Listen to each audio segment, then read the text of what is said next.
il y a 20 ans, j'avais contribué assez largement à porter EDF vers le marché, comme quoi vous n'avez pas soulevé toutes les contradictions. Mais donc ça ne m'a pas gêné de revenir 20 ans plus tard, diriger EDF à 100% détenu par l'État, parce que je pense que c'est assez clair de comprendre pourquoi l'État a voulu faire ça. C'est donner cette perspective de long terme qui est essentielle à l'action de l'entreprise.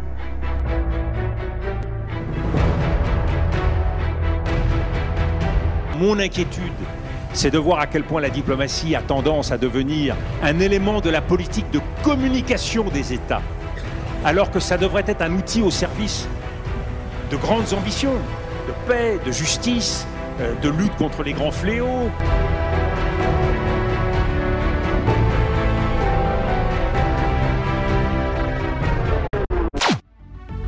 Alors je sais que la question, parce que là il fait très chaud, la question vous brûle les lèvres. Ouais. Qui était l'invité de symposium organisé par les étudiants de Centrale Supélec? Ils ont répondu avec un teaser, mais alors un teaser pop pop pop.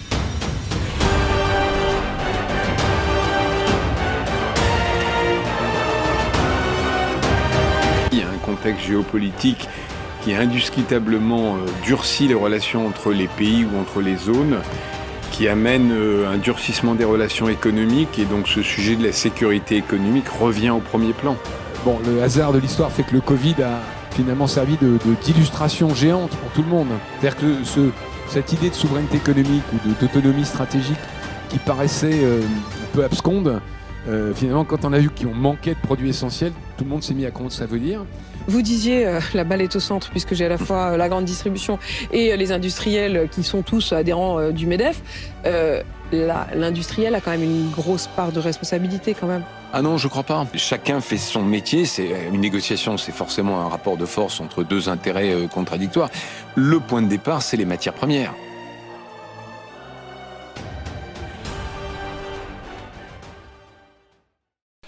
Bonsoir à toutes et à tous. Bienvenue à cette conférence qui clôture l'édition 2024 du Forum Centrale Supélec. Ce soir, nous avons l'immense honneur de recevoir une figure clé de l'économie française, Monsieur Geoffroy Roux de Bézieux. Mars 2020, la France est à l'arrêt, les rues sont vides, les entreprises ferment leurs portes et l'incertitude économique s'installe. Dans ce contexte inédit, le MEDEF, sous votre présidence, a joué un rôle central pour accompagner les entreprises face à l'une des crises économiques les plus graves de notre époque. En tant que président du MEDEF, le mouvement des entreprises de France, vous avez participé aux discussions avec l'État pour mettre en place des mesures historiques comme le prêt garanti par l'État, qui a permis donc à des milliers d'entreprises de maintenir leur activité. Vous avez également contribué à l'élaboration des protocoles sanitaires indispensables pour assurer la sécurité des salariés tout en préservant autant que possible la continuité de l'activité économique.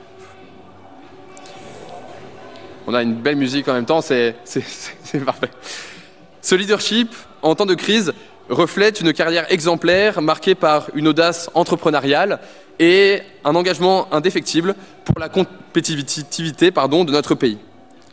Diplômé de l'ESSEC, vous commencez votre carrière dans les télécommunications, un secteur en pleine effervescence dans les années 90.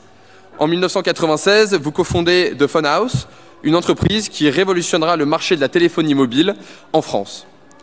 Vous identifiez un besoin, celui d'un réseau de distribution indépendant, et vous y répondez avec succès.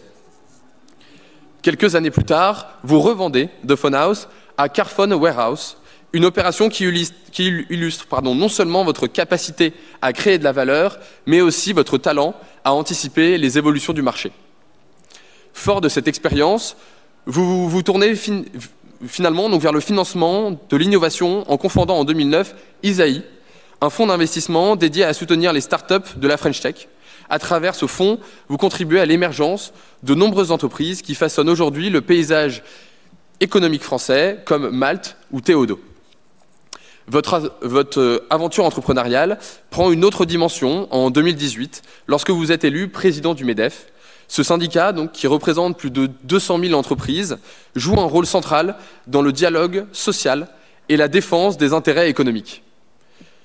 Sous votre présidence, vous avez porté des débats essentiels, comme la fiscalité, l'emploi et la transition énergétique. L'une de vos convictions majeures est que les entreprises, grandes et petites, ne peuvent prospérer sans talent. Vous avez souvent souligné l'importance de l'attractivité de la France pour retenir les ingénieurs, ses chercheurs et ses entrepreneurs. La pandémie du Covid-19 a mis en lumière la nécessité d'avoir sur le sol français une industrie capable de répondre à tout type de crise. Cette nécessité, vous l'avez défendue tout au long de votre mandat à la tête du MEDEF. Mais au-delà des chiffres et des politiques, c'est votre vision globale de l'économie qui inspire. Vous considérez l'entrepreneuriat comme une aventure humaine avant tout, où la capacité d'anticiper et de s'adapter aux défis fait toute la différence. Votre parcours illustre cette philosophie. Vous n'avez jamais hésité à explorer de nouveaux horizons d'investissement, qu'il s'agisse de secteurs aussi divers que la gastronomie, les activités sportives outdoor ou encore la transition numérique et écologique. Ce soir, nous avons la chance de bénéficier de votre expertise. Dans un contexte où les défis économiques, sociaux et environnementaux sont plus pressants que jamais, vos perspectives sur l'avenir de l'entrepreneuriat et de l'économie française sont précieuses. Monsieur Roux de Bézieux, nous sommes impatients de vous entendre partager votre expérience et vos idées. Merci d'avoir répondu à notre invitation. Je laisse maintenant la parole à Mady et Timothée qui animeront cette discussion. Merci à toutes et à tous et bonne conférence.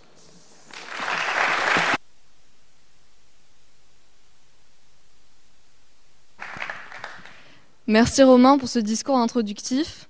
Bonsoir cher public, merci d'être avec nous ce soir. Monsieur Roux de Bézieux, bonsoir et merci encore d'avoir accepté notre invitation.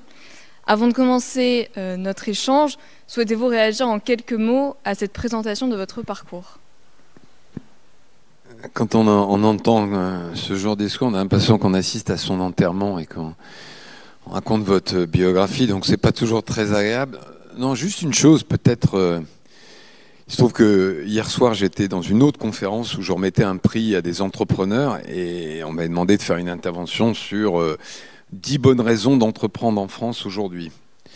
Alors j'ai fait, comme je pense que vous faites maintenant assez souvent, j'ai pris ChatGPT qui m'a donné 10 bonnes raisons d'entreprendre. Alors des raisons assez rationnelles du type, je sais pas quoi, l'écosystème est en croissance, on trouve maintenant des financements, la technologie est en mutation, enfin tout ce que vous pouvez imaginer. Ils ont juste oublié, en fait, et c'est d'ailleurs tout le petit défaut de l'intelligence artificielle, juste une seule bonne raison, c'est que entreprendre, et peut-être qu'on le dit pas assez, c'est surtout une raison pour... Enfin, la meilleure raison pour entreprendre, pardon, c'est ce qui vous rend le plus heureux. En tout cas, c'est ce qui, moi, m'a rendu le plus heureux en termes d'épanouissement personnel. C'est-à-dire que peut-être qu'on vous explique et que certains croient qu'on doit entreprendre parce qu'on va gagner de l'argent, on va entreprendre parce que ceci, parce que cela. En fait, en réalité, c'est d'abord un choix presque égoïste, en fait, d'une certaine manière, d'épanouissement personnel. Alors, c'est pas vrai pour tout le monde, hein. Vous pouvez vous épanouir évidemment dans d'autres métiers ou dans d'autres formes de salariat, mais voilà, ce que je voulais vous dire un peu en introduction, si on parle d'entrepreneuriat, c'est que c'est une formidable source, une formidable source de bonheur et d'épanouissement.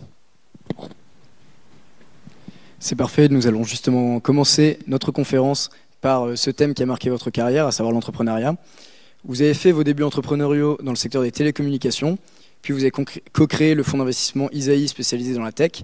Désormais, votre holding d'investissement Notus affiche des domaines d'expertise à première vue assez différents, à savoir la gastronomie et le sport outdoor. Qu'est-ce qui a motivé ce choix de nouveaux domaines d'expertise ? Je vais pas répondre à votre question, en fait. Non, mais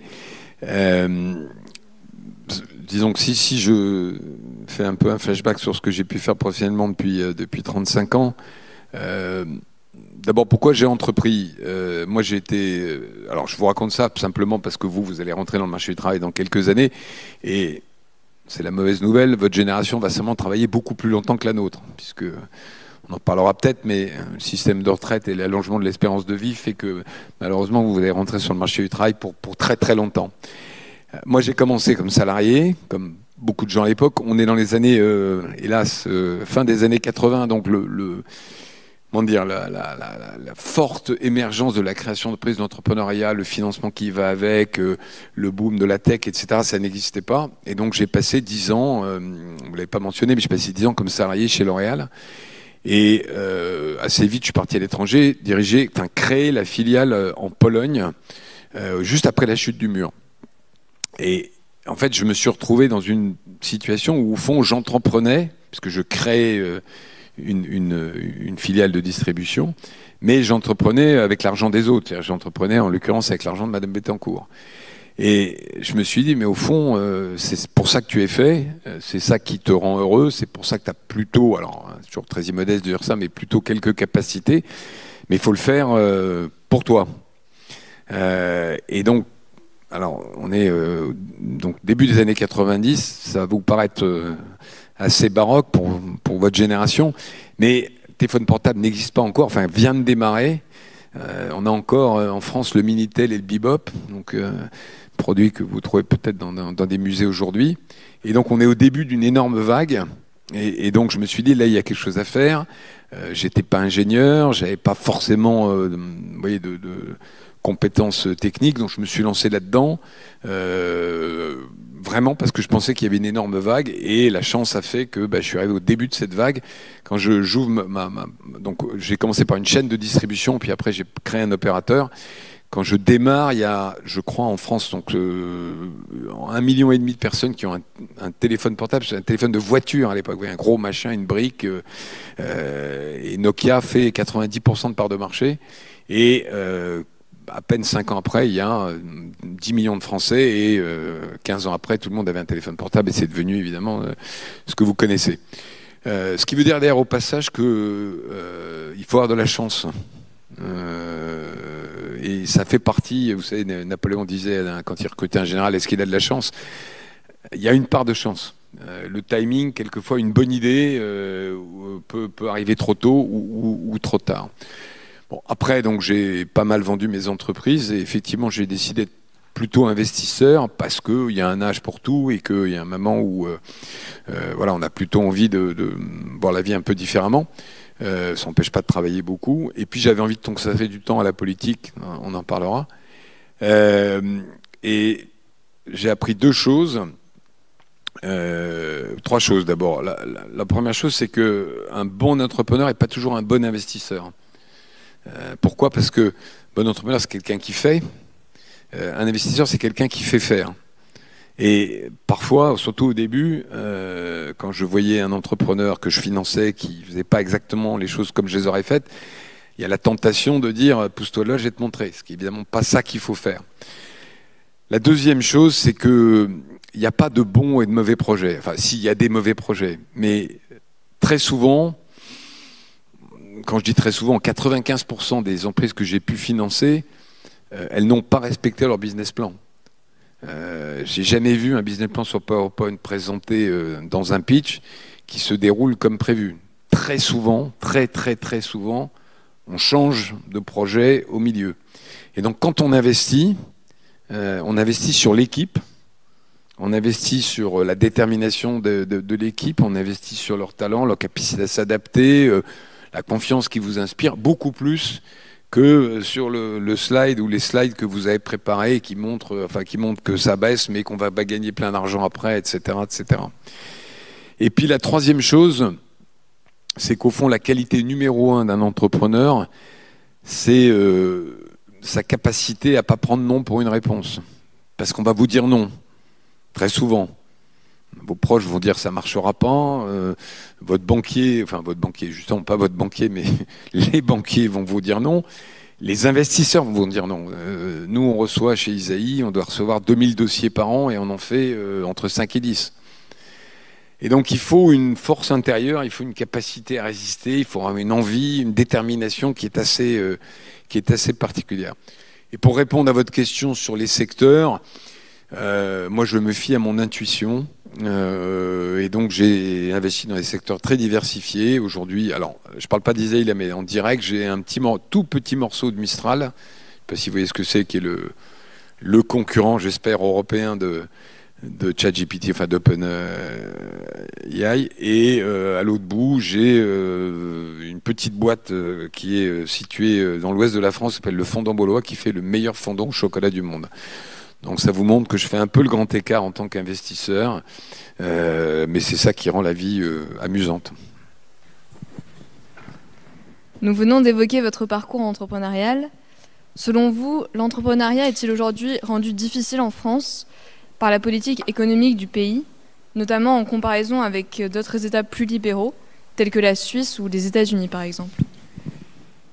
Ce qui n'est pas difficile en France, c'est de créer une entreprise. C'est devenu très facile. Et je vous ai dit que vous aurez des réponses négatives pour ceux qui se lanceront là-dedans, mais ça n'a rien à voir avec il y a 30 ans. Aujourd'hui, quand on monte une entreprise, surtout quand on est diplômé d'une bonne école comme la vôtre, on trouve assez vite des financements. Et d'ailleurs, c'est d'ailleurs peut-être un des problèmes, il y a beaucoup de systèmes d'aide, de prêts d'honneur, etc., la BPI, le réseau Entreprendre. Donc le problème, c'est pas de démarrer. Le problème, c'est de la faire grandir et de la gérer dans la durée. Alors, si vous me lancez sur le poids de la fiscalité, le poids de l'État, bon, je vais pas être... comment dire, je peux y passer beaucoup de temps. Disons que le problème de la France, si je le résume, c'est que... et d'ailleurs, c'est vrai pour les Français, c'est vrai pour les entrepreneurs aussi, c'est vrai pour les dirigeants d'entreprise. Dès qu'on a un problème, on se tourne vers l'État. Alors, il y a des moments où on a besoin d'un État, je pourrais y revenir, mais bien sûr qu'on a besoin d'un État pour la sécurité, pour la défense, pour la justice, pour la santé. Enfin, il y a des choses. Moi, je suis pas libertaire. Hein. Je suis libéral, mais pas libertaire. C'est-à-dire, je pense que l'État a un rôle à jouer et a des fonctions à assumer. Le problème, c'est que en France, on a pris l'habitude, dès qu'on a un problème, de se tourner vers l'État. Et évidemment, le Covid, de ce point de vue-là, n'a pas aidé. Mais je vous donne cet exemple parce que pour moi, c'est le syndrome absolu d'une certaine absurdité. Il y a 1 an, je crois, ou 2 ans, on a voté une subvention, je ne sais plus combien c'était, pas grand-chose, de 20 € pour que les Français aillent faire réparer, pour encourager le recyclage des vêtements et donc la réparation des vêtements. Mais il y a un moment où voilà, il faut se prendre en main. Enfin, on est des êtres libres et responsables. La liberté, elle doit aller avec la responsabilité et on ne peut pas demander de tout l'État. Et de ce point de vue-là, d'ailleurs, et pourtant j'ai lutté contre ça au MEDEF, les chefs d'entreprise ont aussi cette tentation-là. Dès que ça va mal dans un marché, on demande une subvention. Dès que ça va mal, voilà, dès que les prix deviennent compliqués, etc., etc. Alors oui, de ce point de vue-là, gérer une entreprise, la faire grandir, la faire développer, c'est beaucoup plus dur en France, en Europe, que ça l'est aux États-Unis. Je ne suis pas non plus un admirateur sans borne du système américain. Il y a beaucoup de problèmes. Il ne fait pas bon être malade aux États-Unis, il ne fait pas bon être pauvre aux États-Unis. Donc je ne suis pas dans une logique de dire il faut tout prendre. Mais leur capacité à encourager l'entrepreneuriat, leur capacité, j'allais dire, à avoir confiance dans l'avenir, à prendre des risques, la manière dont ils attirent les talents du monde entier dans leurs universités, oui, leur donne des avantages compétitifs énormes. Énormes. Et alors, vous avez justement cité la Suisse, c'est tout à fait intéressant parce que c'est pas seulement une question de taille. On pourrait dire, les États-Unis, 300 millions d'habitants, 300, je sais pas combien ils sont, 320, on peut pas lutter.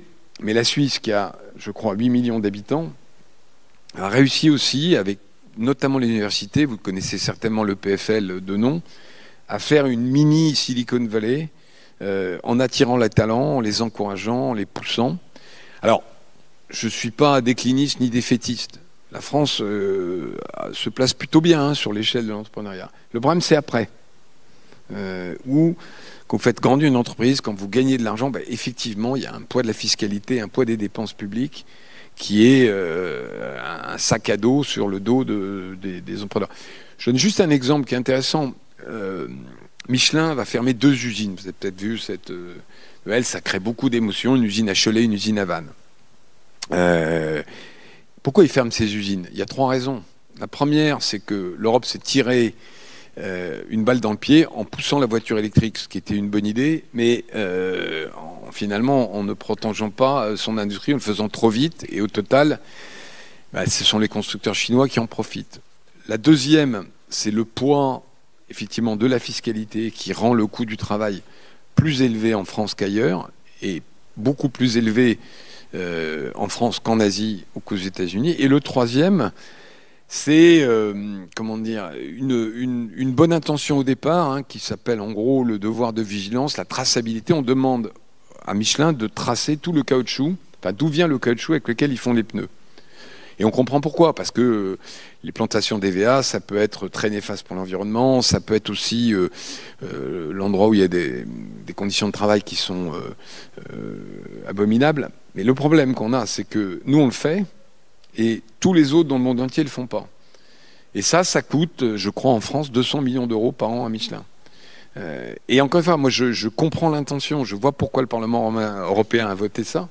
Et à la fin des fins, si vous voulez, si on laisse entrer des pneus chinois, ou enfin des pneus fabriqués en Chine, ou même quelquefois dans des conditions déplorables, avec des conditions écologiques déplorables, et qu'on met des conditions certes vertueuses, mais qui ne sont pas égalitaires, qui sont asymétriques aux fabricants européens, ce qui se passe, c'est que, un, on ne sauve pas la planète, puisqu'on prend des pneus chinois, et deux, en plus, on détruit des emplois en Europe. Donc on est quand même quelquefois un peu... C'est pas tout à fait votre question, mais j'y réponds moi-même, ou je me la pose moi-même. On est un peu les idiots du village mondial en Europe et en France.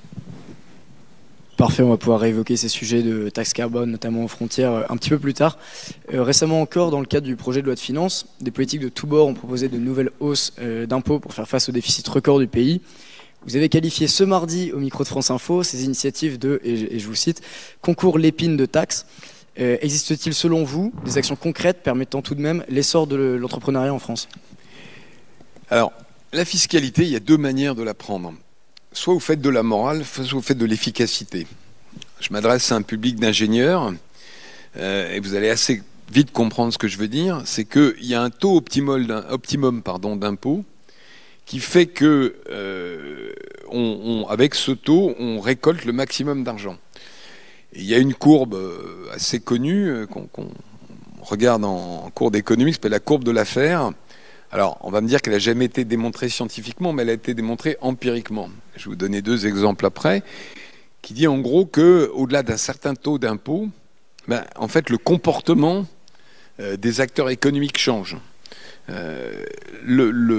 Donc ça, c'est une manière de raisonner, c'est dire, moi, j'ai pas de religion sur les impôts, je veux trouver le bon impôt et le bon taux qui va rapporter le maximum d'argent à l'État pour payer les écoles, les hôpitaux, etc. Et puis vous avez une vision moralisatrice de l'impôt, qui est celle qu'on pratique pas mal en France, celle de Thomas Piketty, qui dit c'est pas normal que Monsieur Arnault soit l'homme le plus riche du monde, c'est injuste, donc on va lui piquer son fric. Et comme il est très riche, il peut nous en donner. Et au fond, on ne s'intéresse pas au résultat final. Bon. Alors pourquoi je dis ça? Parce que quand vous augmentez les impôts des entreprises ou des particuliers fortunés, la première année, ça marche. C'est-à-dire que vous avez une assiette fiscale, donc la base sur laquelle vous prenez l'impôt.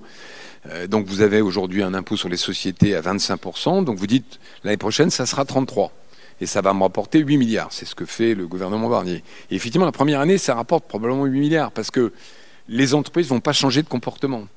Mais la deuxième année, la troisième année, la quatrième année, l'assiette, ce qu'on appelle l'assiette fiscale, donc la base des revenus, va changer parce que les entreprises ne vont plus investir dans le pays qui a taxé, elles vont mettre leurs investissements dans d'autres pays où l'impôt est plus bas. L'impôt sur les sociétés en Irlande, il est à 12%. Les États-Unis sont en train de passer de 21 à 15%. Et c'est pareil pour les particuliers. Et il y a un exemple grandeur nature qui est absolument passionnant. Il y a quelques années, alors je ne sais plus quel gouvernement, parce que de toute façon, gauche ou droite, c'est la même chose, avait augmenté la TVA sur les services à la personne. Les services à la personne, c'est le jardinier qui vient tondre votre pelouse ou telle personne qui va... Et comme vous l'imaginez, c'est un secteur économique où il y a beaucoup de travail au noir. Parce que c'est plus simple de donner un billet de 20 € à la personne qui a passé le... Je ne dis pas que c'est bien, mais c'est plus simple de donner un billet de 20 € à la personne qui a passé la tondeuse que de remplir la fiche de paye, etc., etc. Et en augmentant la TVA, en augmentant le taux de 5%, je crois, les recettes de TVA l'année suivante de l'État ont été plus basses. Pourquoi? Exactement pour le principe de l'affaire, c'est-à-dire que la plupart des Français, enfin une partie significative des Français, sont passés d'un travail déclaré à un travail au noir. Et donc au total, d'un point de vue strict efficacité, il y a eu moins d'argent dans les caisses de l'État alors qu'on avait augmenté les impôts. Donc c'est pour ça que ce débat est absurde. C'est-à-dire qu'au lieu d'avoir un raisonnement rationnel, froid, un vrai calcul d'ingénieur en disant c'est quoi le bon taux pour l'État est en déficit, on est à une dette de 3 000 milliards, quel est le bon taux qui rapporte le plus et qui ne décourage pas les entreprises et les investisseurs, on a un raisonnement moral et on échange des imprécations de part et d'autre qui est, à mon avis, effectivement un concours Lépine. Parfait, merci beaucoup. Nous aurons le temps de reparler de fiscalité un petit peu plus tard lors de la conférence. Pour revenir à l'entrepreneuriat, l'État français investit massivement dans l'éducation supérieure. On observe tout de même une certaine fuite des cerveaux attirés par des opportunités à l'étranger. Des initiatives telles que le Hub IA du MEDEF ou Station F de Xavier Niel peuvent par exemple contribuer à retenir ces talents en France. Selon vous, quel rôle les entreprises et les entrepreneurs peuvent-ils jouer pour enrayer cette tendance ? Alors, bon, je sais que je parle devant des étudiants de grandes écoles, mais le vrai problème en France, c'est pas les grandes écoles. C'est pas effectivement, il y a des gens qui partent étudier à l'étranger ou qui partent à l'étranger. Bon, tant mieux pour eux, préfèrent qu'ils reviennent. Non, le vrai problème en France, c'est le niveau d'éducation nationale. On dépense plus que tous les autres pays de l'OCDE, et vous le savez. Et en plus, je m'adresse à un public de matheux. On a des classements PISA, donc le classement international de l'éducation, qui sont catastrophiques. C'est-à-dire, si on raisonne en rapport sur investissement, on paye énormément de gens à l'éducation nationale. Et malheureusement, pour des tas de raisons qu'on pourrait détailler, ça ne marche pas, mais dans des proportions qui sont terribles. Or, l'avenir d'un pays dans l'économie moderne, c'est pas seulement le 1% de l'élite qui va aux grandes écoles ou dans les bonnes universités, qui marche plutôt bien en France. C'est malheureusement, enfin c'est pas malheureusement d'ailleurs, c'est la réalité, c'est la majorité de la population qu'il faut qualifier et faire monter en grade. Et notamment en maths, notre niveau baisse, mais dans des proportions qui sont terriblement inquiétantes. Donc, oui, il y a, je ne parlerai pas de fuite des cerveaux, oui, il y a des jeunes centraliens, des jeunes X, des jeunes HEC qui vont aller travailler à Silicon Valley. Je crois qu'il y a 60 000 ingénieurs en Silicon Valley. Mais il y en a aussi qui rentrent. Moi, j'ai un fils qui travaille là-bas à Berkeley, qui est revenu. Bon, il a divisé son salaire, effectivement, mais il préfère vivre en France, préfère manger des produits français. Il préfère, voilà.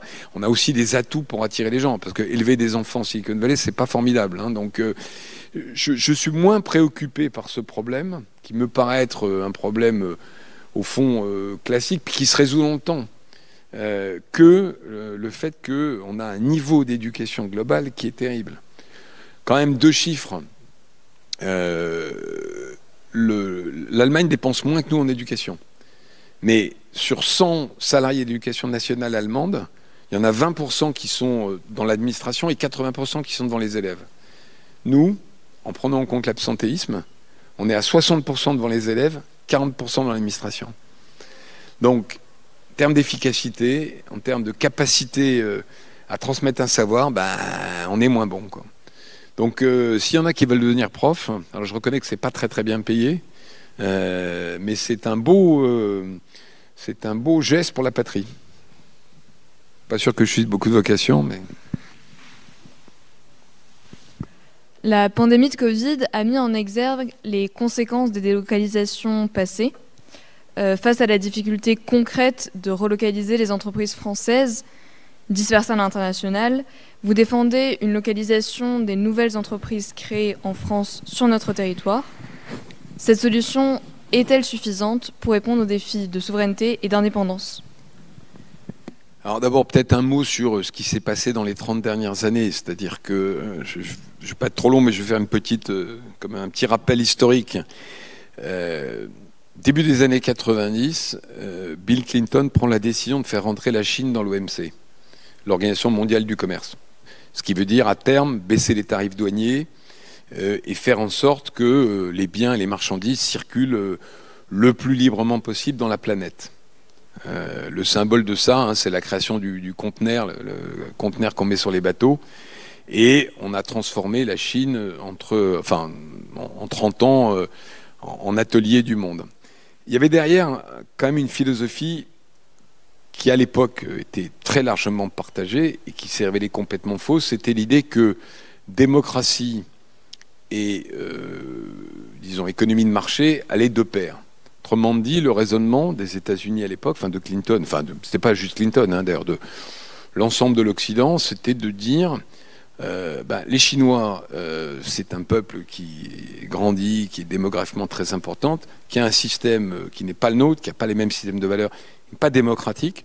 Si on commerce avec eux, par le commerce, on va les amener petit à petit à prendre notre système de valeurs. C'est d'ailleurs très très vieux, hein, pour ceux qui ont fait un peu de philosophie en prépa, c'est Montesquieu, le doux commerce qui adoucit les mœurs. Bon. Alors, la suite de l'histoire, vous la connaissez, mais elle a prouvé que c'était presque l'inverse, c'est-à-dire la Chine a réussi à inventer un système de capitalisme sans démocratie, et même en durcissant très violemment le système répressif. Et aujourd'hui, vous le savez, que ce soit à Hong Kong, que ce soit chez les Ouïghours, que ce soit globalement, c'est un système massivement répressif. Alors pourquoi je vous dis ça? Pour répondre à la question, parce que je pense qu'on est arrivé au bout de cette mondialisation heureuse. Ça commence à être écrit un peu partout. Moi, j'avais en 2018, quand j'ai pris mes fonctions, mon discours de prise de fonction, j'ai fait une phrase, je ne sais plus comment c'était, mais enfin, j'annonçais la fin de la mondialisation heureuse. Je me souviens très bien, beaucoup de journalistes avaient relevé ça en disant, mais qu'est-ce qu'ils racontent? En réalité, je pense qu'on est rentré, je ne veux pas vous faire trop peur, mais dans une sorte de guerre des empires, où on va voir les échanges, le commerce mondial régresser, ou en tout cas ne plus suivre les mêmes routes que ce qu'on avait pu avoir avant. La meilleure illustration de ça, hein, c'est ce que va faire très probablement Trump, donc au mois de janvier quand il prendra le pouvoir, c'est remettre des droits de douane très violents, hein, donc 10% sur tous les pays et plus de 50% sur les produits chinois. Ce qui va créer un séisme dans le commerce mondial dont on a du mal à mesurer aujourd'hui l'amplitude. Alors dans ce contexte-là, comment faire pour que la France et l'Europe, parce que le problème est même pour la France et l'Europe, retrouvent une industrie, une forme de souveraineté? Bon, la réalité, c'est qu'on ne va pas revenir en arrière complètement et tout fabriquer en Europe. Parce qu'on ne va pas fabriquer des t-shirts, il y a des produits où le coût de la main-d'œuvre est tel et les coûts de transport sont suffisamment faibles pour qu'il n'y ait pas d'avantage économique à les fabriquer en Europe. Il y a un économiste que vous avez peut-être étudié qui s'appelle Ricardo, hein, qui a la théorie des avantages comparatifs, qui dit finalement l'économie de marché, c'est un peu comme l'eau qui trouve toujours son chemin, elle va chercher à optimiser les coûts de production. Donc il y a beaucoup de choses sur lesquelles on ne reviendra pas en arrière. Mais je pense qu'on a besoin de relocaliser. On a besoin de relocaliser un certain nombre de productions. D'abord, on a besoin de relocaliser des productions essentielles dont on a besoin. Vous vous souvenez, pendant le Covid, on a découvert qu'on fabriquait plus de paracétamol en Europe. Maintenant, je vais peut-être sur l'affaire de l'Iprane, mais oui, c'est important d'avoir sur certains produits des sources de production en Europe. Et ça a commencé. Il y a un certain nombre de grands industriels qui maintenant ont pour leurs fournisseurs un double sourcing. Ils achètent pour partie dans des pays low cost, et puis pour une petite partie, ils essaient de trouver un fournisseur dans un pays qui, en termes de géopolitique, est plus proche de nous. Après, on revient un tout petit peu au sujet coût du travail. Je ne sais pas si ça s'adresse à moi ou pas, mais peut-être l'espionnage chinois qui intervient. Donc, qu'est-ce que je disais? On ne relocalisera pas tout et il faut choisir ses combats, premier point. Deuxième point, on revient à la fiscalité, au coût du travail.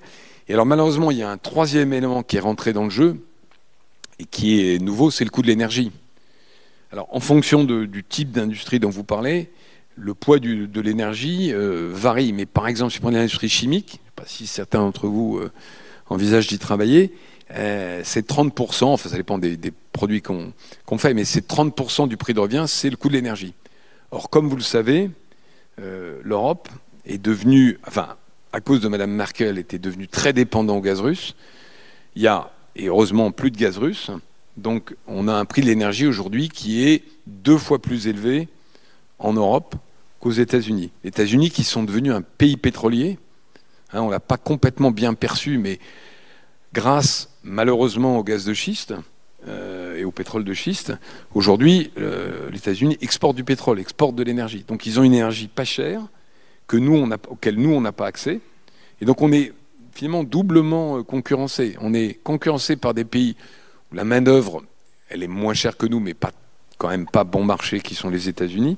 Et de l'autre côté, en Asie ou disons dans les pays émergents, l'énergie est chère, mais la main-d'œuvre est bon marché. Donc c'est un combat qui est loin d'être gagné. Et je reviens un tout petit peu à ce que je disais sur le devoir de vigilance, la traçabilité, etc. En plus de ça, en Europe, on veut être les plus vertueux. Peut-être qu'on a raison. Donc on ajoute des contraintes, des normes, etc. aux entreprises européennes, souvent avec de très bonnes intentions. Des intentions pour sauver la planète, des intentions pour éviter le travail des enfants, etc. Et tout ça est évidemment tout à fait louable. Mais comme on importe des produits qui ne respectent pas ces critères, encore une fois, on se tire une balle dans le pied. Au cours d'un débat face à Philippe Martinez, ex-secrétaire général de la CGT en 2018, vous aviez soutenu « le marché ne peut pas tout ». Peu nombreuses sont en effet les entreprises à accepter une perte temporaire de profit pour s'engager, par exemple, dans la transition énergétique. Vous soutenez la prise en main par l'État, vous en avez déjà parlé, de ces enjeux que l'on peut qualifier de temps long. Quels sont donc les leviers que l'État peut actionner pour répondre efficacement à ces enjeux cruciaux? Alors, je serais ravi si Martinez, s'il savait qu'on le citait, un central. C'est celui avec la grosse moustache, là, pour ceux qui ne se souviennent pas. C'est plutôt sympa, d'ailleurs. Oui, moi, je crois que le marché ne peut pas tout. Le marché ne doit pas s'occuper de défense. Le marché ne doit pas s'occuper de justice. Parce que ce sont des fonctions régaliennes où une offre privée introduirait un biais qui serait très dommageable. Et effectivement, la limite du marché, c'est le temps long. Parce que finalement, le marché, c'est assez simple. Vous avez un actionnaire qui va investir du capital avec un espoir de retour. Alors, il veut un retour dans une durée qui peut être quelquefois longue. Vous avez des gens qui investissent quelquefois sur 10 ans ou 15 ans. Mais dans les sujets de transition, on est parfois sur des horizons qui sont de 30 à 40 ans. Et donc, il faut que l'État donne la direction et donne des signaux. Et les signaux, c'est quoi? Ça peut être des taxes. Donc, je ne suis pas systématiquement hostile à la taxation. Ça peut être ce qu'on appelle le pricing des externalités. En fait, alors je vais être un peu technique et jargonné, mais le problème finalement de transition énergétique, il est assez simple. C'est que quand une entreprise produit un produit avec je sais pas quoi, X de CO2, si elle réduit son empreinte carbone, elle ne peut pas vendre son produit plus cher. Donc tout l'investissement qui a été fait dans la dépollution, la décarbonation du produit ne va pas générer de revenus supplémentaires, de profits supplémentaires. Donc elle ne sait pas le financer. Et donc le rôle d'un État, c'est de trouver les règles du jeu qui permettent de faire en sorte, et qu'elles soient stables, qui permettent de faire en sorte que des investisseurs aillent dans cette direction-là.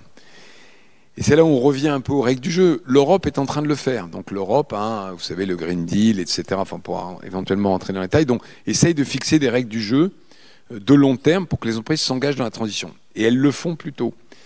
Mais comme le reste du monde, pas exactement sur la même pente, et notamment, ce qui risque d'être le cas, les États-Unis de Trump menacent ou affirment qu'ils vont sortir de l'accord de Paris, on a un problème finalement de découplage entre des entreprises européennes qui vont investir dans la transition, donc dépenser beaucoup d'argent pour des processus de décarbonation qui n'amélioreront pas le produit du point de vue strictement de sa performance, mais l'amélioreront du point de vue de la décarbonation, et d'autres entreprises qui vont continuer à faire du ciment ou je sais pas quoi, qui sera carboné. En fait, ce qu'il faut comprendre, c'est que dans beaucoup de secteurs, on sait faire des produits décarbonés. Simplement, ils coûtent beaucoup plus cher. Parce qu'on n'a pas encore l'échelle, parce qu'il faut investir, etc. Et donc c'est pour ça que j'ai défendu, vous y avez fait allusion, et tout le monde n'est pas d'accord dans le monde économique, mais ce qu'on appelle la taxe carbone aux frontières. Donc vous voyez, c'est pas courant que le président du MEDEF défende une taxe. C'est quoi la taxe carbone aux frontières? Le nom paraît un peu barbare.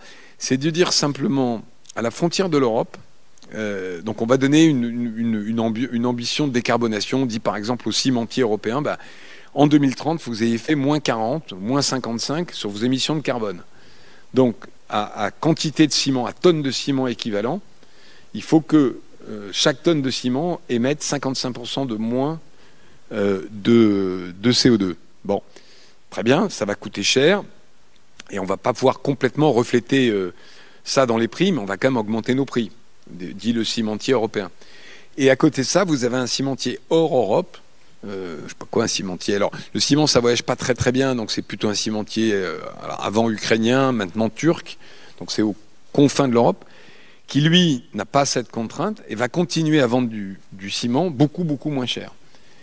Et donc, la taxe carbone aux frontières, elle calcule le mix énergétique du pays. Donc, si la Turquie, par exemple, si je prends cet exemple, a encore, je crois que c'est le cas, 50% de son énergie produite par du charbon, elle va mettre une pénalité, donc une barrière tarifaire, pour appeler les choses, une taxe si vous voulez, sur le ciment turc pour égaliser les conditions de concurrence.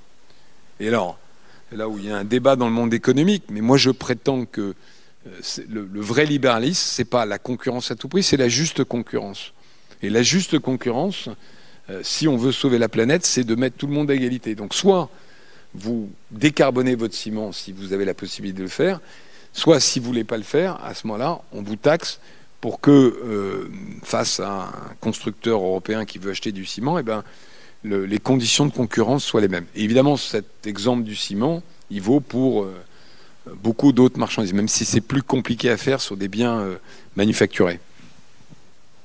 C'est parfait, vous avez répondu par avance à notre question sur la taxe carbone aux frontières. Pour revenir, j'ai pas eu les questions avant. Pour revenir sur les enjeux de temps long, au-delà du rôle que les États ont à jouer pour permettre l'innovation dans des domaines à enjeux de temps long, comme on le disait, vous venez de citer le secteur de l'énergie notamment, se pose la question de notre volonté commune de placer entre les mains d'entreprises privées des enjeux stratégiques. Un exemple est SpaceX, qui tend à supplanter grand nombre d'agences spatiales étatiques. Ma question est donc la suivante: est-ce le rôle des entreprises de concurrencer les États sur des enjeux aussi stratégiques que le secteur spatial? Alors on est à la frontière, si j'ose dire. Parce que pourquoi SpaceX est devenu leader mondial des lanceurs spatiaux?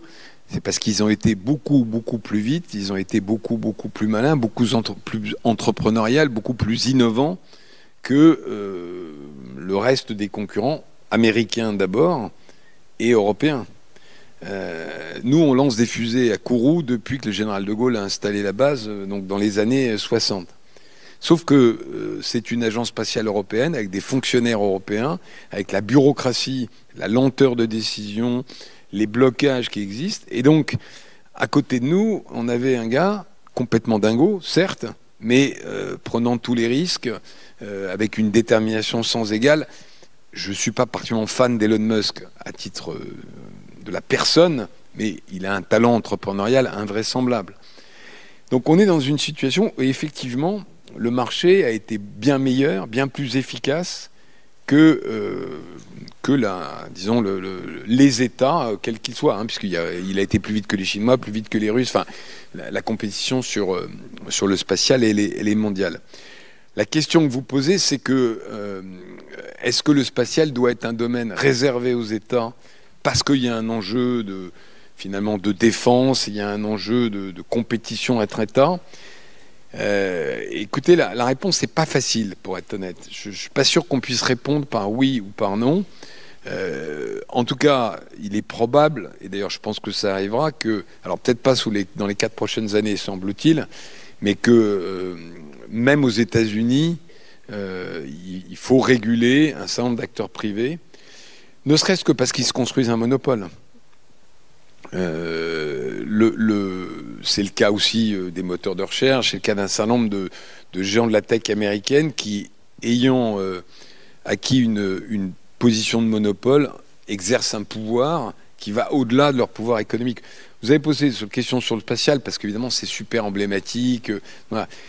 Mais on pourrait se dire c'est la même chose sur Twitter, c'est la même chose sur les moteurs de recherche, ça pourrait être la même chose sur ChatGPT si ils prennent un leadership mondial. C'est-à-dire que, au fond, c'est la question des monopoles privés sur des domaines qui rentrent soit dans la vie de tous les citoyens mondiaux, soit, en ce qui concerne l'espace, dans les enjeux de défense et de géostratégie. Nous avons donc discuté des leviers que l'État peut actionner pour combler les défaillances du marché. Le PGE, qui est un prêt garanti par l'État, a permis à de nombreuses entreprises de ne pas prendre de décisions trop rapides, poussées par une vision court-termiste au moment de la crise Covid. Ce dispositif a été abrogé fin 2022. Selon vous, un retour du PGE pourrait-il être profitable? Surtout pas. Surtout pas. Non, mais surtout pas. Alors, le PGE, je vais vous raconter, parce que je suis pas sûr que j'en sois très fier, le co-auteur du PGE avec le maire. Et ça s'est passé le 27 mars. On n'avait même pas encore les visios. On était 3 autour d'un cône. Qu'est-ce qu'on fait? Parce que on a un peu oublié, mais enfin, quand le truc s'arrête, je ne sais plus combien la date exacte du confinement, on se dit, il y a, je sais pas, 30-40% d'entreprises françaises qui vont disparaître dans les 3 mois. Donc on a imaginé un mécanisme d'urgence où, comme un État ne fait pas faillite, encore que ça peut arriver, mais enfin disons que il y a quand même une garantie ultime, l'État garantissait les banques qui elles-mêmes prêtaient de l'argent en urgence aux entreprises. Et effectivement, il a eu beaucoup de mérite, notamment celui d'éviter donc une faillite en cascade. Mais il avait 2 défauts. Le premier, c'est qu'on a mis un plafond trop élevé. On a prêté jusqu'à 25% du chiffre d'affaires. Et évidemment, toutes les entreprises, beaucoup d'entreprises ont pris 25% en se disant c'est une aubaine. Pas cher, les taux d'intérêt sont bas, etc. Sauf que 25% du chiffre d'affaires à rembourser sur 6 ou 4 ans, si on prend 4 ans, c'est plus simple à calculer, ça fait un niveau de rentabilité qui est très au-delà de la rentabilité moyenne des entreprises françaises. Et donc on est en train d'en payer le prix avec les faillites. Donc on aurait dû moins prêter et on aurait dû l'arrêter plus vite. Moi j'ai fait un interview qui avait à l'époque fait pas un levril en mai 2021 en disant il faut arrêter le quoi qu'il en coûte. Parce que ça a 2 effets pervers. En fait, vous subventionnez l'économie. Et une économie subventionnée, elle ne cherche pas à être compétitive, elle ne cherche pas à gagner de l'argent. Enfin, donc il y a ce défaut-là. Et puis, on a habitué les entreprises à tendre la main. Un entrepreneur, ça ne doit pas tendre la main. Ça doit aller chercher des clients, ça doit vendre, ça doit innover, ça doit créer des produits, ça doit faire du profit. Et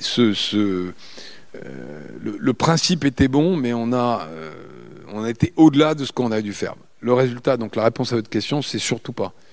Non, la faillite, alors c'est peut-être vous choquer en disant ça, mais le dépôt de bilan, ça fait partie de la vie économique.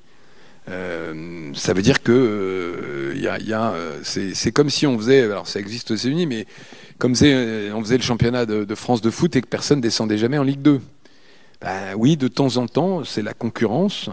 Et donc dans la concurrence, il y a des gens qui n'arrivent pas à performer. Donc il y a un niveau normal de faillite de l'économie française, enfin de toute économie, qui est sain. Le cas du Covid était très particulier, il fallait à un moment stopper les choses, mais on l'a gardé trop longtemps et il a été trop généreux en quelque sorte. Passons maintenant au MEDEF, dont vous avez été le président de 2018 à 2023. Le MEDEF est donc le principal syndicat patronal français qui revendique plus de 200 000 entreprises adhérentes. Pourriez-vous nous présenter assez rapidement vos combats, vos actions et l'essence de l'organisation sous votre mandat? Alors, vous me demandez peut-être pourquoi j'ai été me mettre dans cette galère. Bon, moi, pour être très clair, moi j'aime la politique, j'aime mon pays, mais j'avais pas envie de faire de la vraie politique. Me faire élire, devenir maire, etc., etc. Et puis j'avais eu une carrière d'entrepreneur, mais j'ai toujours eu une petite fibre politique. À l'école, j'étais toujours passionné par les discussions. Enfin, voilà, donc certains d'entre vous sont peut-être comme ça, il y en a d'autres pour qui paraît mystérieux. Et donc, le MEDEF, ça a été pour moi l'occasion de faire pendant 10 ans, j'étais 5 ans vice-président, 5 ans président, de la politique.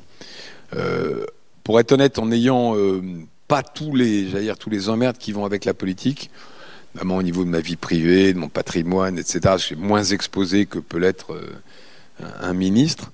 mais avec la capacité, enfin une certaine capacité à peser sur les choses, à essayer d'influencer le débat public, etc., etc.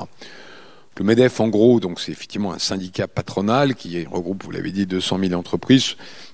Donc alors on a deux types d'adhérents. On a des fédérations professionnelles, la fédération, je sais pas quoi, moi, des travaux publics, du commerce, etc. Et puis on a des territoires. Il y a 100 fédérations territoriales, donc le MEDEF des Yvelines, le MEDEF de je sais pas quoi, de la Dordogne, etc. La mission, c'est quoi? Il y a effectivement une mission en français, ça s'appelle plaidoyer, en anglais lobbying, c'est-à-dire essayer de faire en sorte que les hommes politiques, notamment ceux qui sont en place, les députés, prennent des mesures qui soient pro-business. Alors pour être honnête, pendant 5 ans avec Macron, c'était assez facile. J'étais vice-président sous Hollande, c'était un peu plus compliqué. À toute cette partie-là, il y a une deuxième partie dont on parlera peut-être, qui est la négociation avec les syndicats de salariés. On s'appelle le dialogue social. Et puis il y en a une troisième qui est beaucoup plus diffuse, beaucoup plus compliquée. Enfin, le journaliste dit souvent le président du MEDEF, c'est le patron des patrons. Moi, je leur répondais, vous savez, quand on est patron, c'est justement pour pas avoir de patron. Donc ça n'existe pas, le patron des patrons. Par contre, moi, je me considérais comme le porte-parole des patrons, porte-parole des entreprises. Et donc, cette troisième mission, c'est d'essayer de faire comprendre aux Français, tous les Français, ceux qui travaillent dans les entreprises, mais ceux qui ne travaillent pas dans les entreprises, qui sont fonctionnaires ou qui sont étudiants ou qui sont retraités, à quoi on sert, pourquoi on prend telle ou telle décision, et au fond, essayer de faire, non pas aimer l'entreprise, parce que je pense que c'est pas le bon mot, mais apprécier l'entreprise. Et nous, un des sujets qu'on regardait beaucoup, c'est l'image de l'entreprise chez les Français, qui, contrairement à ce que peut-être certains pensent, progresse, a continué à progresser, même si du coup, j'ai juste une petite parenthèse, les Français sont de plus en plus nombreux à avoir une bonne image d'entreprise, mais du coup, ils sont de plus en plus nombreux à attendre énormément de l'entreprise. En fait, il y a deux courbes qui se sont croisées. C'est l'image de l'État et ce qu'ils attendent de l'État, sauf les maires, et de l'autre côté, donc qui est en baisse, et de l'autre côté, l'image des entreprises et ce qu'ils attendent des entreprises. Et finalement, on a des Français, des concitoyens qui attendent de l'entreprise non seulement qu'elle crée des emplois, mais évidemment qu'elle sauve la planète, mais qu'elle s'occupe d'éducation, qu'elle résolve beaucoup de problèmes de société qui sont peut-être un peu au-delà de la capacité des entrepreneurs. On va pouvoir parler relations intersyndicales juste après. Patrick Martin vous a succédé en tant que président du MEDEF en 2023. Sa proposition d'augmenter d'1 point la TVA pour réduire le déficit budgétaire sans reporter la pression sur les entreprises a en quelque sorte défrayé la chronique cette semaine. Partagez-vous son avis? Ouais, là c'est une question un peu technique. Alors je vais essayer de pas trop être technique dans ma réponse. À prélèvement égal, à poids des impôts égal, en France on taxe plus le travail que la consommation.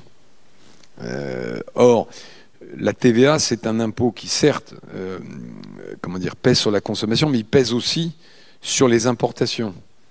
C'est-à-dire que en faisant ce qu'on appelle la TVA seule, en augmentant la TVA et en baissant les charges sur les salaires, vous augmentez le pouvoir d'achat des salariés français en France, d'un côté, et de l'autre, vous renchérissez le prix des produits, y compris les produits qui sont importés et fabriqués ailleurs. Donc oui, c'est une solution qu'on a plaidée, moi, pendant 10 ans, sans aucun succès, et je crois même que mes prédécesseurs aussi, Patrick l'a repris. On n'arrive pas à convaincre, pourquoi? Parce qu'un politique, augmentation de la TVA, il se dit tout de suite augmentation des prix, inflation, je vais pas me faire réélire, pardon.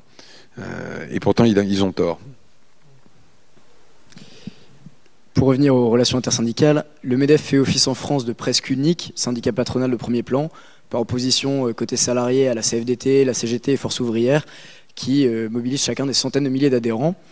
Lors de négociations intersyndicales, cette position particulière constitue-t-elle un avantage stratégique ou au contraire le MEDEF subit-il dans certaines occasions le rapport de force? Travaillez vos questions, dites donc, c'est pointu. Peut-être avant de répondre directement à cette question, déjà, les syndicats, c'est compliqué. Leur vie est compliquée parce que... Alors moi déjà, je ne suis pas du tout de ceux qui disent que les syndicats ne servent à rien. Une entreprise, c'est une organisation humaine où il y a forcément des conflits. Il y a des intérêts contradictoires entre les salariés et les actionnaires, parfois entre les salariés et les actionnaires et les clients, parce que est-ce qu'on met les profits en baissant les prix, faire moins de profits, un meilleur pouvoir d'achat pour les salariés et les clients. Donc, dans toute organisation humaine, il y a des conflits, et il y a deux manières de les résoudre, par la force ou par le dialogue. Donc, le dialogue social, au sens étymologique du mot dialogue, est quelque chose que j'ai toujours essayé de pratiquer dans mes entreprises et au niveau national. Moi, je ne fais pas partie de ceux qui disent le syndicat, ça ne sert à rien, machin, etc., comme le fait d'ailleurs Monsieur Musk. Par contre, ce qu'on constate, c'est qu'on est déjà dans un pays peu syndicalisé, historiquement, et il y a une désyndicalisation très forte. Et quand vous regardez l'âge moyen de l'adhérent de la CGT ou de Force ouvrière, c'est à peu près l'âge moyen du lecteur du Figaro. C'est-à-dire c'est plus proche de mon âge que du vôtre. Dit autrement, un jeune salarié qui a un problème avec son employeur, il va pas se syndiquer. Il va aller sur Internet, il va trouver un avocat pas cher qui va pouvoir attaquer son... Je dis pas que les conflits n'existent pas, mais la médiation des syndicats est quelque chose d'assez compliqué. Donc ils ont un peu une crise existentielle. Moi, j'ai donc pris le parti de dialoguer avec eux, y compris avec la CGT, avec lequel on a quand même une vision du monde assez différente. Et on a essayé de faire des choses. Le Covid nous a beaucoup aidés, parce que quand les emprises s'arrêtent, d'une certaine manière, il n'y a plus de syndicats, il n'y a plus de patronat. Il y a quand même un outil de travail. Et comment on fait pour repartir? Alors, il se trouve qu'en plus, moi, j'avais en face de moi quelqu'un que j'apprécie, que je continue à voir à titre personnel, qui est Laurent Berger, qui est le patron qui était le patron de la CFDT, qui est une version, j'allais dire, assez modernisée du syndicaliste. Et on a fait beaucoup de choses. Donc, on a signé pas mal d'accords. Comment dire, il y a cette phrase assez connue qui est le courage du compromis. Quand vous signez un accord, vous avez toujours dans chaque camp des gens qui vont dire « t'as trop lâché ». Et pourtant, il y a quand même un mérite ou un courage du compromis, parce que dans un pays qui est en plus de plus en plus fracturé, où on entend plutôt la voix des extrêmes que la voix des gens raisonnables, arriver CFDT, MEDEF, parce qu'en fait on l'a fait beaucoup à deux. Vous dites qu'il y a beaucoup de syndicats, c'est vrai, mais il y en a quand même un qui est en tête côté syndical, et nous on a beaucoup travaillé, en tout cas dans la période où j'étais là avec la CFDT. Ça a beaucoup de mérites, ça a des mérites opérationnels. Je ne vais pas vous raconter tous les accords qu'on a signés, mais on a signé des accords qui ont servi les salariés et les entreprises, mais aussi un mérite politique, c'est de montrer que on peut résoudre des différences de point de vue par la négociation. Alors ça prend du temps. Ça qui rendait le président Macron un peu nerveux, mais oui, ça prend du temps, parce que pour arriver à un compromis, il faut du temps, il faut des négociations, etc. Mais je pense que c'est très utile politiquement. Vous venez de mentionner Laurent Berger. Notre prochaine question arrive donc à point nommé. Laurent Berger a pris la présidence de la Confédération européenne des syndicats de 2019 à 2023. Interrogé sur la qualité du dialogue social à l'échelle européenne, il incrimine les échanges avec des organisations patronales, notamment Business Europe.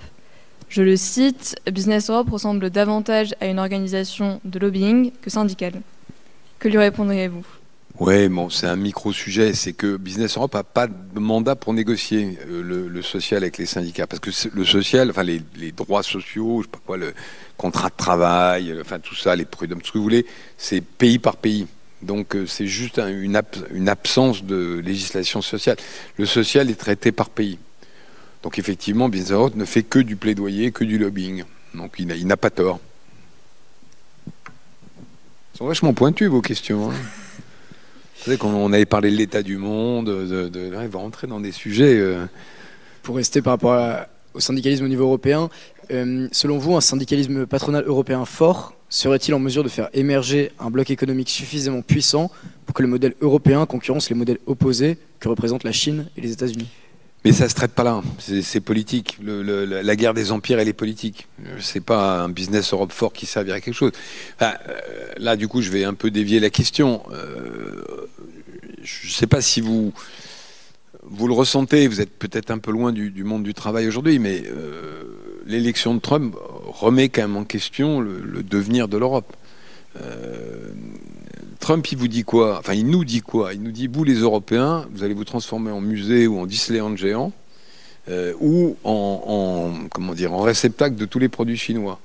Mais vous ne pourrez plus exporter chez nous parce qu'on vous met une taxe. Si vous voulez vendre des produits aux Américains, il faut venir prendre des usines aux Américains. Et nous, on va s'enrichir le plus vite possible pendant que vous allez vous appauvrir. C'est ça le message de Trump, hein. Je ne parle pas du côté défense et géopolitique qui est encore plus compliqué.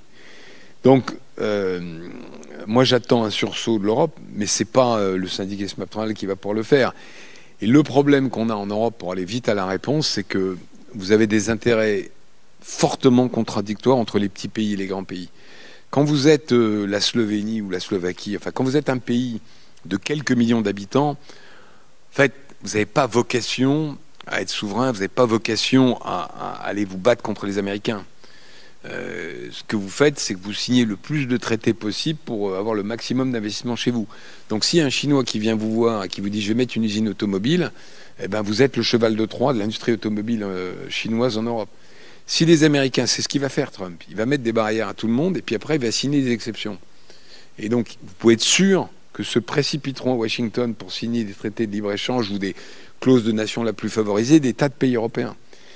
Et c'est toute la difficulté de la construction européenne. C'est qu'on a grandi très vite avec des intérêts contradictoires avec la même monnaie. Donc, je ne sais pas comment ça va se produire. Je ne sais pas ce qui va se passer dans les prochains mois, mais l'Europe joue sa survie, hein. L'Europe joue vraiment sa survie en tant que puissance économique face à l'Amérique de Trump et à la Chine de Xi Jinping. Vous parliez justement de l'Amérique de Trump. Le traitement médiatique de la campagne américaine en France a pu contribuer à la surprise de l'opinion publique à l'annonce des résultats. Au sein du MEDEF, des actions concrètes ont-elles été menées depuis 2016, année de la première élection de Donald Trump, afin d'anticiper une dégradation potentielle des relations commerciales entre la France et les États-Unis? C'est pas tellement au sein du MEDEF, si vous voulez. C'est qu'est-ce que font les entreprises françaises pour vivre avec ça? Ben, elles font chacun pour soi. C'est-à-dire que quand vous avez, alors je ne sais pas si vous êtes familier avec le système de l'IRA, hein, qui avait été lancé par Biden, parce qu'il y a une chose à dire quand même, c'est que, j'allais dire, je vais faire une petite boutade, mais Trump c'est Biden sans le gâtisme, quoi. Hein. Enfin, je suis un peu cruel, mais la politique America First, elle date d'Obama. Elle est juste amplifiée, plus violente, plus brutale, plus, vous voyez, plus dingo. Mais c'est la même politique. C'est-à-dire cette idée que... Et on peut les comprendre, les Américains. Si j'étais Américain, je serais peut-être pour America First. C'est l'idée qu'on ne peut plus continuer à avoir un déficit de plusieurs centaines de milliards vis-à-vis de la Chine et vis-à-vis de l'Europe, qu'il faut refabriquer aux États-Unis. Et pour ça, tous les moyens sont bons. Et donc, les moyens, c'est quoi? C'est ces barrières tarifaires et puis un système de subvention extrêmement massif. Parce que c'est un pays libéral, mais c'est aussi un pays qui subventionne massivement. Et donc le programme qui s'appelle, en fait, le programme s'appelle Inflation Reduction Act, IRA. En fait, ça n'a rien à voir avec l'inflation. C'est un système de subvention massif pour les industriels américains ou non américains qui viennent implanter des usines en Europe. Aux États-Unis. Et donc face à ça, la réalité, c'est que les industriels européens, ils jouent cette carte-là. Vous avez peut-être vu une polémique en Allemagne sur le fait que une des très grandes sociétés chimiques allemandes, BASF, avait fermé une usine en Allemagne. Alors c'est une coïncidence de temps pour ouvrir une énorme usine aux États-Unis. C'est assez simple à comprendre, hein, je l'ai dit tout à l'heure. Le prix de l'énergie aux États-Unis, 2 fois moins cher. Et puis après, ils touchent, je ne sais plus quelle est la part qui est subventionnée, mais un pourcentage significatif de leur investissement aux États-Unis subventionné par l'IRA. Donc, voilà, à un moment, le pragmatisme l'emporte. Donc c'est un vrai gros sujet compliqué sur lequel, malheureusement, il n'y a pas de réponse simple. L'historien Pierre Rosanvallon soutient que l'expression de la voix du peuple à travers le vote n'est pas toujours suffisante pour caractériser une démocratie. Il faut aussi que ce peuple puisse garder un œil sur ses représentants. Ouais. Pourtant, les 2 quinquennats d'Emmanuel Macron ont pu avoir tendance à outrepasser les corps intermédiaires, MEDEF comme syndicat de salariés, pour pratiquer un pouvoir plus vertical. Cette pratique serait-elle symptomatique du recul de la démocratie que nous observons dans plusieurs pays européens? Oh, écoutez, on peut pas dire, si vous voulez. Je suis pas là pour défendre le président Macron, mais dire que parce qu'il aimait pas forcément discuter avec les syndicats, il y a eu un recul de la démocratie en France, me paraît juste pas sérieux. Les pays démocratiques où il y a un recul de la démocratie, ça existe. C'est le cas de la Hongrie. Ça va peut-être être le cas des États-Unis, malheureusement. Mais là, on est des choses sérieuses. Bon, c'est pas parce que effectivement, il y a eu un moment, comment dire, une sorte d'ivresse du pouvoir au moment de l'élection, parce que effectivement tous les clignotants étaient ouverts, qu'on peut parler de recul de la démocratie en France. En France, il y a des contre-pouvoirs. En France, on peut manifester, on peut faire grave. La justice est impartiale. Enfin, je veux dire, tout ce que j'ai pu lire de temps en temps, effectivement, il y a des gens qui ont expliqué on n'est plus en démocratie en France, c'est une plaisanterie. Aller en Chine, aller dans des vrais pays. Non, ce qui est vrai, par contre, c'est que la démocratie recule dans le monde. Si vous dézoomez un tout petit peu, la démocratie, c'est une petite parenthèse dans l'histoire du monde. Alors on va me dire que ça date des Grecs, mais enfin, n'oubliez jamais que la démocratie grecque, il y avait les esclaves et les hommes libres. Hein, donc c'est pas complètement notre version moderne de la démocratie. La démocratie, elle a 200 ans. Elle est née aux États-Unis. Elle s'est répandue dans le monde, disons au cours du 19e, surtout du 20e siècle. Et depuis le début du 21e siècle, elle recule. Elle recule dans plein d'endroits. Elle recule en Afrique, elle recule en Asie. Et vous ne trompez pas, les Chinois en font un argument. Hein, quand moi, je suis encore président des patronats francophones, donc je vais assez souvent en Afrique. Vous voyez un certain nombre de pays africains où les Chinois disent regardez, nous, notre système, il est beaucoup plus efficace. Il n'y a pas de manifestation, il n'y a pas de gilets jaunes, il n'y a pas de grève, on fait de la croissance économique. Regardez l'Europe décadente. Ils passent leur temps à se disputer, regardez les parlements, il y a des coalitions, ça dure des heures, ils ne sont pas efficaces. Prenez notre système. Donc je pense que le sujet du recul démocratique, il faut le prendre au sérieux, mais ce n'est pas en France qu'il se pose. Et heureusement d'ailleurs. Nous allons désormais pouvoir revenir à la question de la fiscalité en France, que nous avons brièvement évoquée en début de conférence. La France détient le record de prélèvement de l'Union européenne. En effet, d'après l'INSEE, le poids des prélèvements s'établit à 48% du PIB pour l'année 2022, contre une moyenne européenne aux alentours de 41%.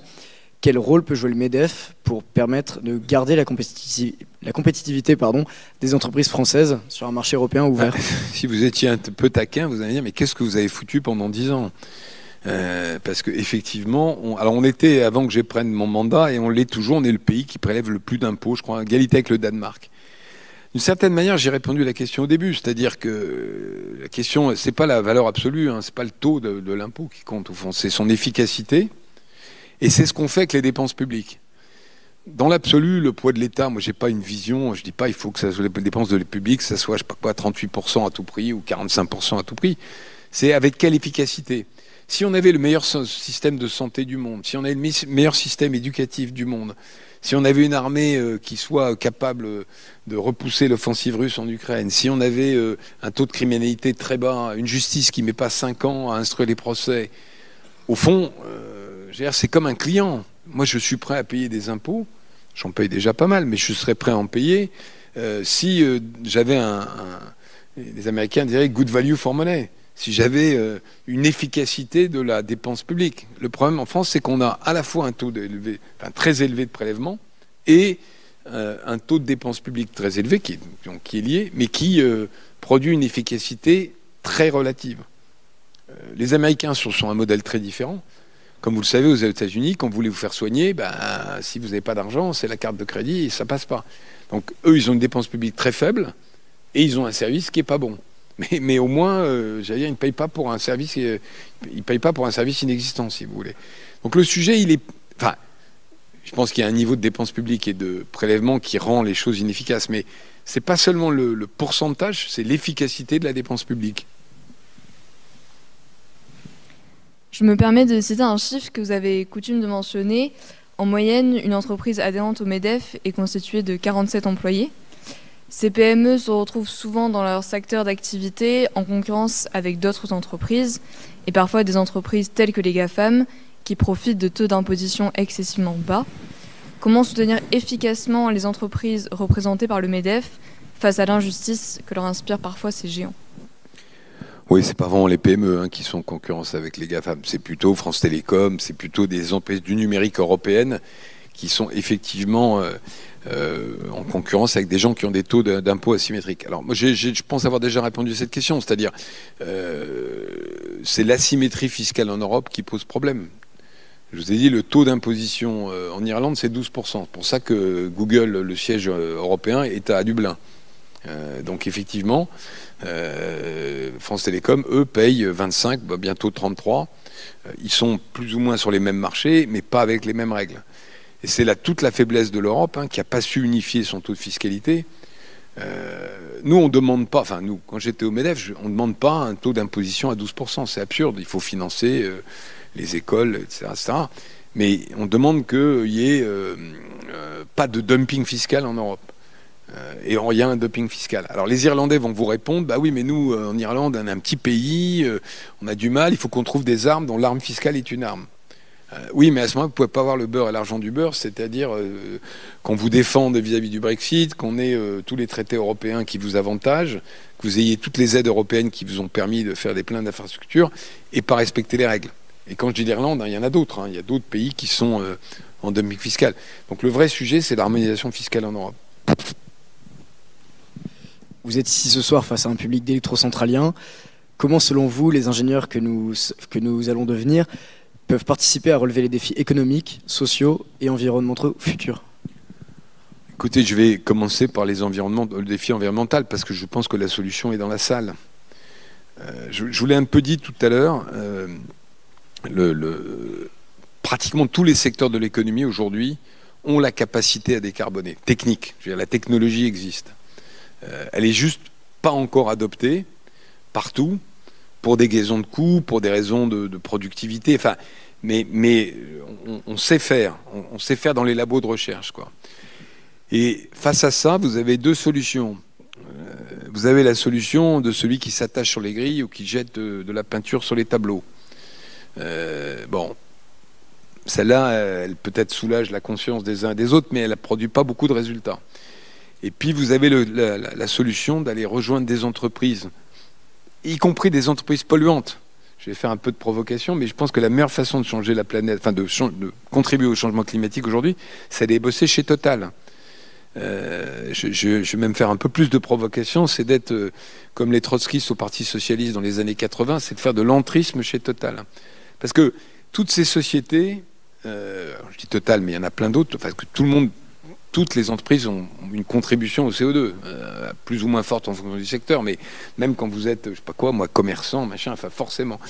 Toutes ces entreprises ont besoin de talent, elles ont besoin de technologie, elles ont besoin d'ingénieurs pour transformer leur business model. Donc, encore une fois, on peut être simple spectateur protestataire. Pour moi, c'est la solution de facilité. Et puis, on peut être acteur. Et en étant acteur à l'intérieur des entreprises, vous faites beaucoup plus pour le climat qu'en étant protestataire. Il y aura peut-être des questions là-dessus. Le MEDEF était opposé à l'époque au passage de 39 heures de travail hebdomadaire à 35. Il l'est toujours. Hein. Et il est toujours. Plus récemment, l'organisation s'est exprimée en faveur de la réforme des retraites, qui a cristallisé des tensions entre, d'une part, productivité et de l'autre, le bien-être. Comment, en tant que syndicat patronal, prendre en compte ces questions de bien-être au travail lors de prise de décision? Mais ce n'est pas une question de bien-être, pardon. C'est une question de mathématiques. L'espérance de vie s'allonge. La quantité de travail, c'est un facteur de la production de richesse. Il n'y a pas d'autre solution. Et on a commis une erreur majeure en 1945 de faire un système de retraite 100% par répartition. La retraite par répartition, là je vous dis ça doit vous intéresser, c'est un système, c'est une pyramide de Ponzi. Quand la démographie baisse, c'est une pyramide de Ponzi. Je ne sais pas si tout le monde voit ce que c'est que la pyramide de Ponzi. C'est un système d'escroquerie financière où les nouveaux entrants amènent de l'argent qui permet de rémunérer les anciens. On a créé un système de retraite, alors il n'y a pas qu'en France, mais en France c'est exacerbé, qui est conçu avec une démographie où il y avait 4 actifs en 1945 pour 1 retraité. Bon. La démographie, et ça ne va pas changer, a fait qu'on fait de moins en moins d'enfants. qu'il y a une petite partie d'immigration qui a compensé, mais très loin de compenser. Et donc, aujourd'hui, on est à 2 actifs pour un retraité, et on va bientôt arriver à 1,5 actifs pour un retraité. Donc, il n'y a pas d'autre solution que de travailler plus par mois, plus par semaine, plus par an, et plus dans la durée de vie. Après, pour répondre à votre question sur le bien-être au travail, moi, je ne sais pas ce que c'est que le bien-être au travail, je sais ce que c'est qu'être heureux au travail. Bon, moi j'ai eu la chance de toujours être, vous allez me dire vous avez un métier privilégié, mais je suis venu avec un chauffeur de taxi, on a passé, comme il y a un peu de neige, 1h30 avec lui, je peux dire qu'il est heureux au travail. Et pourtant on peut se dire, chauffeur de taxi, c'est pas un métier absolument passionnant. Donc c'est une question de tempérament individuel, c'est une question aussi de conditions de travail, je veux bien entendre qu'il y a des efforts à faire là-dessus, mais le chef d'entreprise, il n'est responsable au fond que de mettre en forme les conditions pour que quelqu'un y trouve son bonheur. Après, c'est un comportement individuel. Vous avez des gens qui sont toujours malheureux au travail et d'autres qui sont toujours heureux au travail. Et c'est pour ça que pardon, j'étais un peu direct, mais la retraite n'a rien à voir avec ça. La retraite, c'est que si on veut payer les retraites, vos retraites dans je ne sais pas combien de temps, 50 ans pour vous, probablement, il faut qu'on allonge la durée de la retraite. Et tout le reste, c'est des promesses démagogiques, c'est des mensonges. Enfin, il faut dire les choses, hein. Pardon, je vais être un peu brutal, mais les gens qui veulent remettre la retraite à 62 ans et à 40 annuités sont des menteurs. Sont des menteurs. Parce que la solution qu'ils proposent pour financer ça, qui consiste à monter monstrueusement le niveau de taxe, aboutira, mais de manière totalement automatique, à des destructions d'emplois massives, à des délocalisations massives. Et donc on se retrouvera de plus en plus pauvre, avec de moins en moins de capacité à prélever l'impôt. Selon vos mots, il faut des Patrick Pouyanné, mais il faut également des Xavier Niel. Si ces deux patrons ont en commun d'avoir partagé leur vision de l'entreprise sur ce même fauteuil, beaucoup les opposent. Confrontation d'un parcours classique du patron d'un géant historique à celui d'un entrepreneur autodidacte qui a modifié le paysage financier économique français. La sanctuarisation des postes des grandes entreprises par les diplômés de grandes écoles peut-elle être remise en cause par le surgissement de personnalités comme celle de Xavier Niel? Je ne sais pas si tous les opposent, hein. Ils ont effectivement des parcours très différents. Je connais un peu les deux, pas intimement. Ils ont tous les deux leur contribution à l'économie française de manière différente. Si votre question est qu'on peut avoir un autodidacte président de Total ou président d'une grande entreprise, enfin, rien ne s'y oppose. Simplement, on a un système de grandes écoles qui est plutôt bien fait en France. Alors évidemment, c'est facile de dire ça dans cette école, mais c'est d'ailleurs pour ça qu'il y a plein de patrons français qui dirigent des entreprises internationales. Quand vous regardez en fait dans le monde entier, nouveau patron de Nestlé est français, le patron de Glaxo est français, enfin, parce qu'on a un système de sélection qui est plutôt bien fait. Et passer par une prépa, quand même, ça vous apprend à travailler, ça vous forme le raisonnement, enfin, c'est quand même un bon système. Donc moi, je trouve ça pas grave qu'il y ait, alors c'est pas une sanctuarisation, mais de facto que les patrons des entreprises françaises viennent des grandes écoles. Ce qu'il ne faut pas, par contre, et je pense que c'est peut-être comme ça qu'il faut aborder le sujet, c'est que la prépa ne soit pas accessible à tout le monde. Et là, il y a un sujet, parce qu'il y a une forme d'endogamie sociale, là, par contre, dans le monde des prépas, et donc du coup dans le monde des grandes écoles. Et je pense, je n'ai pas regardé les statistiques depuis longtemps, mais je pense qu'on a reculé. Il y a une association que moi j'ai soutenue, on a une petite fondation familiale qui s'appelait, je trouvais le titre très réussi, Une grande école, pourquoi pas moi? Et qui était un système, alors je ne sais pas exactement les détails, mais en gros qu'aller chercher, entre guillemets, des lycéens de banlieue, plutôt bons, mais n'ayant aucun contact, qui n'imaginaient pas aller en classe préparatoire, et les faisait coacher par des étudiants, peut-être d'ailleurs des étudiants de Centrale, pendant leur prépa pour les aider au choc de la classe prépa quand on ne vient pas d'un bon lycée parisien ou d'un bon lycée de province. C'est plutôt ça la bonne réponse, vous voyez. C'est-à-dire que c'est plutôt une question d'origine sociale. Mais d'ailleurs, Patrick Pouyanné vient de Saint-Jean-de-Luz, d'un milieu qui n'est pas... son père n'est pas grand patron de machin. Donc il y a encore des capacités d'ascension par les grandes écoles. Et je trouve ça très bien. Nous arrivons désormais au terme de nos questions. Merci infiniment, Monsieur Roux de Bézieux, pour ce temps d'échange. Nous vous proposons maintenant, comme notre habitude, de prendre quelques questions dans le public. N'hésitez pas à vous manifester auprès des staffeurs en levant la main. Est-ce qu'il y a un micro qui... Oui, voilà.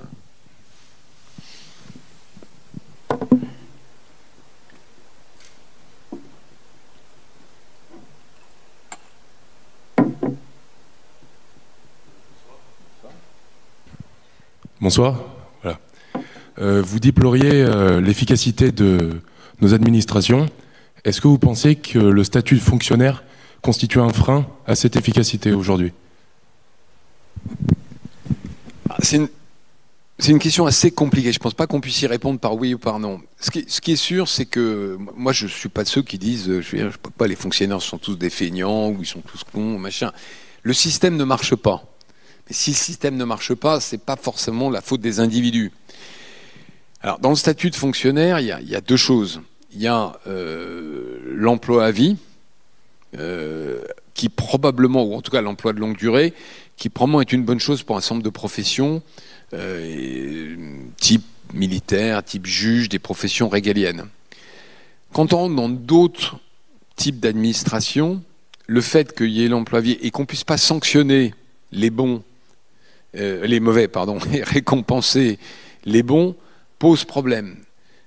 Là aussi, je pense qu'il ne faut pas tomber dans l'excès, mais une entreprise bien managée, elle promeut les gens qui prennent des initiatives, qui font preuve de sens de responsabilité, qui sont plutôt plus performants, et elle sanctionne, donc elle ne récompense pas ceux qui sont moins bons. Malheureusement, dans l'administration, ça n'est pas le cas. Et donc, si vous faites bien votre travail en tant que fonctionnaire, dans un certain nombre de cas, ou si vous faites mal votre travail, il n'y a pas de différence énorme. Et ça, je reviens au bien-être au travail. Je pense que c'est un facteur de mal-être au travail. Il y avait ce livre qui était plutôt humoristique, je ne sais pas si vous l'avez vu il y a 3-4 ans, d'une fille qui avait travaillé dans le privé, 35 ans, qui est rentrée dans l'administration, alors en plus dans les collectivités locales, où là le management est encore moins performant. Et le titre, ça s'appelait Absolument débordé. Et elle racontait que vraiment le sujet, c'était d'arriver. Elle est arrivée, alors là aussi c'est un peu un clin d'œil, mais non pas en burn-out, donc en épuisement de travail, mais en bore, B-O-R-E, out, c'est-à-dire l'épuisement par l'ennui. Le fait de rien avoir à faire. Bon, c'est certainement caractérisé, exagéré. Et donc, je pense qu'on doit être capable de rénover la fonction publique avec des méthodes, non pas du privé, mais des méthodes d'incitation et de récompense. Il y a une première chose simple à faire, c'est l'autonomie. Une des très très bonnes réformes qui a été faite sous Sarkozy, qu'on peut d'ailleurs, je pense, pousser, c'est l'autonomie des universités. Quand vous donnez de l'autonomie à une administration, c'est-à-dire la capacité pour le patron de décider un certain nombre de choses et pas d'attendre que ça soit Paris qui, tous les ans, décide, ça marche mieux. Il y a plein d'exemples d'administrations qui ont été autonomisées, avec un budget, avec évidemment, c'est pas comme une entreprise privée, et qui sont plus performantes. Encore une fois, je pense que c'est le système qui ne fonctionne pas, et pas les individus. Je pense qu'il y a presque la même proportion de gens qui font mal leur boulot dans le privé que dans le public, par nature humaine. Mais dans le privé, au bout d'un moment, ça se voit, et il y a la sanction qui tombe. Malheureusement, dans le public, c'est rarement le cas. Bon, pour se faire virer de la fonction publique, il faut vraiment faut y mettre du sien quand même. Hein.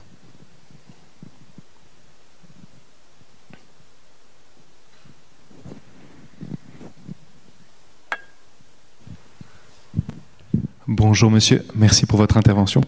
Moi j'aurais un petit conseil par rapport à tout ce que vous avez dit au début principalement. Ça serait très simplement, quel conseil donneriez-vous à un jeune entrepreneur de 20 ans? Alors, d'abord, il y a une chose peut-être que c'est pas facile à dire, mais tout le monde n'est pas fait pour être entrepreneur.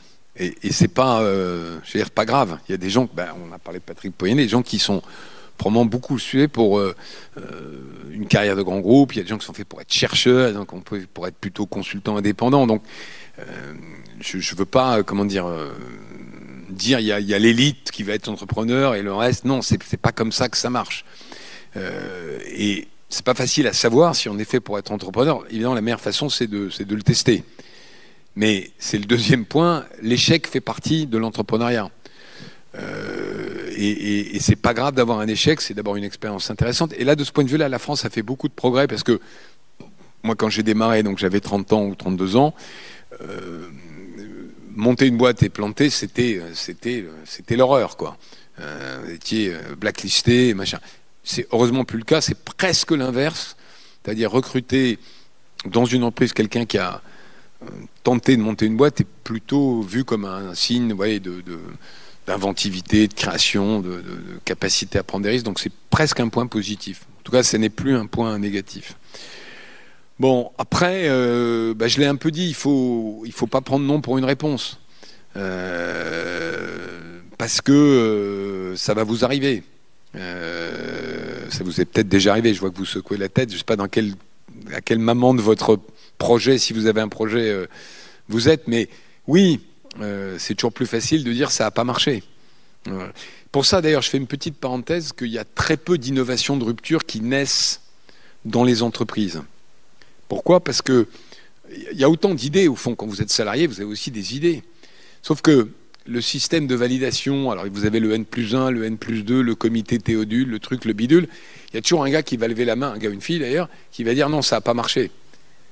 Et donc, au fur et à mesure de la, entre guillemets, censure interne d'une entreprise, l'idée, le seul cas, d'ailleurs c'est très intéressant, la seule innovation il y en a deux, assez spectaculaires qui sont nées dans les dernières années à l'intérieur d'une entreprise. Alors, je ne parle pas d'Apple parce que Apple est un cas très particulier. C'est une entreprise qui, au fond, a été une start-up permanente. Mais dans des grandes entreprises historiques établies, il y en a deux, je ne sais pas si vous les connaissez. Il y en a une qui est le Post-it. Alors, ça paraît rigolo de parler de Post-it. Mais le Post-it, c'est une des tout cons. Mais vous avez tous des Post-it. Et encore maintenant, dans le paperless bureau, on a des Post-it. Et le Post-it, c'est né à l'intérieur de 3M, qui est une très grosse entreprise américaine, qui faisait des adhésifs, des trucs, enfin, vous voyez, c'était pas très rock'n'roll. Et il y a un gars un jour qui a dit, voilà, j'ai cette idée, machin. Et là, au lieu de le mettre dans les comités habituels, le patron de l'époque a dit, si tu as cette idée, va, mets-toi dans un bureau à côté, tu vas le travailler tout seul. Donc il a été, au fond, entrepreneur interne d'une entreprise. Et l'autre, c'est Nespresso, qui est né chez Nestlé.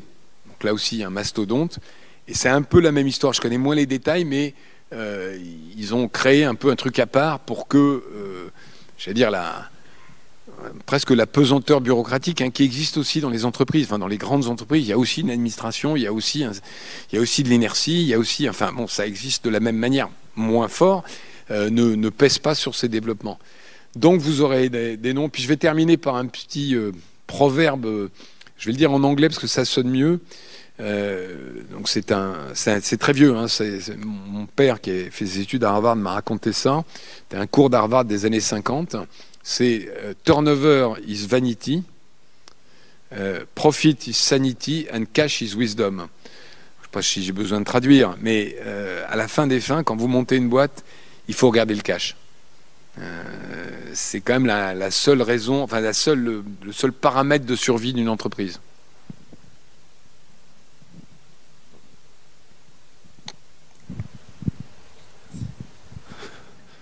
Bonjour monsieur, merci pour votre intervention. Moi j'ai une question un peu plus de l'ordre philosophique, dans le sens où j'ai l'impression que, comme vous avez côtoyé beaucoup de patrons, ce qui va vraiment les réunir, c'est le travail et l'ego. Je voulais savoir quel est le rôle de l'ego quand on est un patron. C'est une très bonne question. En fait, alors je vais dézoomer un tout petit peu, mais quand vous regardez les entrepreneurs qui ont marqué l'histoire, il y a deux profils en fait. Il y a les gars qui ont un ego fou. Et là, vous voyez tout de suite à qui je pense, qui défraye la chronique, on en a parlé tout à l'heure, les Musk, mais aussi le patron d'Oracle, etc., etc. Et c'est un leadership incroyable. C'est la capacité à ne pas écouter les autres, notamment ceux qui vont vous dire que ça ne va pas marcher. Parce que pour démarrer une entreprise de lanceur spatial dans les années 2000, face à la NASA et l'Agence spatiale européenne, il faut quand même avoir un ego assez démesuré, une confiance en soi démesurée. Donc il y a ce type de profil-là, et parfois il y a un autre profil qui est un profil plus, comment dire, alors je vais employer un mot qui est, bon, je ne l'emploie pas dans ce contexte-là, mais plus autiste, quelqu'un comme Bill Gates, moi, il se trouve qu'une fois, je l'ai rencontré, mais c'est invraisemblable d'incapacité à communiquer. C'est des gens qui sont très dans leur bulle, qui réfléchissent tout le temps et qui ont une grosse difficulté à interagir avec les autres. Et pourtant, on se dit, c'est impossible de monter une boîte quand on a ce genre de caractéristiques. Et pourtant, il a monté Microsoft. Mais Steve Jobs était un peu pareil. Hein. Il est aujourd'hui, si vous vous intéressez à l'entrepreneuriat, il est encensé, etc. Mais c'est un drôle de personnage. Et d'ailleurs, souvent, peut-être pas le dire ici, mais les très grands entrepreneurs sont pas des gens très aimables. Enfin, je veux dire, au sens empathique du terme. Mais parce que c'est des génies, et forcément, ils ont développé dans leur qualité. Vous savez, c'est comment dire, la courbe des qualités, où vous avez un système pluridimensionnel, on vous met, vous êtes là sur la courbe de machin, là, etc. Bah, les entrepreneurs, ils ont un bout qui va un peu plus loin. Ils sont unbalanced, déséquilibrés, au sens ils n'ont pas des qualités équilibrées. Donc oui, ça fait partie de l'entrepreneuriat.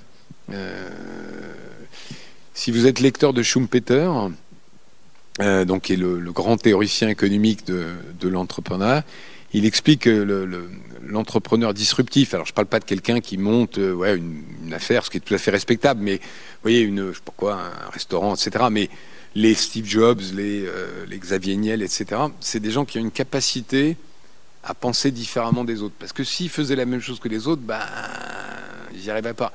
Niel, c'est un bon exemple, hein, parce que, pareil, quand il crée la Freebox, quand il était Free, il y a des centaines d'ingénieurs de France Télécom, peut-être certains issus de Centrale, certainement certains issus de Centrale, qui travaillent sur le sujet. Et personne n'y croit. Et lui, parce qu'il n'a pas tout le passé de France Télécom, qu'il n'a pas les contraintes bureaucratiques, qu'il n'a rien à perdre, qu'il est prêt à prendre un risque, qu'il a un certain ego et qu'il croit en lui, et ben il lance la Freebox et il met 10 ans dans la vue à je ne sais pas combien il avait d'ingénieurs chez France Télécom à l'époque, mais enfin un certain nombre.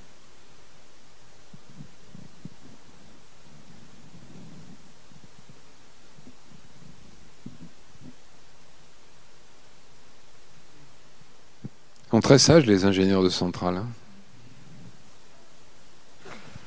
Ah, deuxième question. Voilà, je sais pas. Ça rejoint un petit peu la question de mon camarade tout à l'heure sur la fonction publique. Moi, j'aimerais plutôt me focaliser sur l'éducation nationale, dont vous avez évoqué potentiellement qu'elle soit assez faillible. Et j'aimerais vous demander de développer un petit peu quels sont ces problèmes et quelles solutions il est possible d'apporter. Je suis pas assez compétent pour vous répondre. Enfin, je connais pas le sujet. Je peux que constater, si vous voulez, le drame de l'éducation nationale en France. Enfin, quand je dis le drame des résultats. Encore une fois, on est, enfin, je sais pas à vous, je vais dire ça. On est dans l'économie de l'intelligence et de la connaissance. Et surtout en France, c'est en éduquant et notamment aux sciences le plus de Français possible qu'on arrivera à élever le niveau du pays. Au passage, quand même, je m'inquiète, et encore en France, c'est modéré, mais aux États-Unis, le recul de la pensée scientifique est absolument terrifiant. Notamment côté républicain, mais il y a aussi des débordements côté démocrate. Le Covid, il n'y a plus d'opinion scientifique. Je vais plutôt, disons, un avis scientifique est une opinion comme une autre. Et là, les réseaux sociaux ont terriblement fait reculer les pays, en tout cas les pays démocratiques, de ce point de vue-là. Sur les questions nationales françaises, je ne sais pas quoi vous dire. Si, la seule chose que je peux vous dire, je ne sais pas s'il y a une année de césure à Centrale.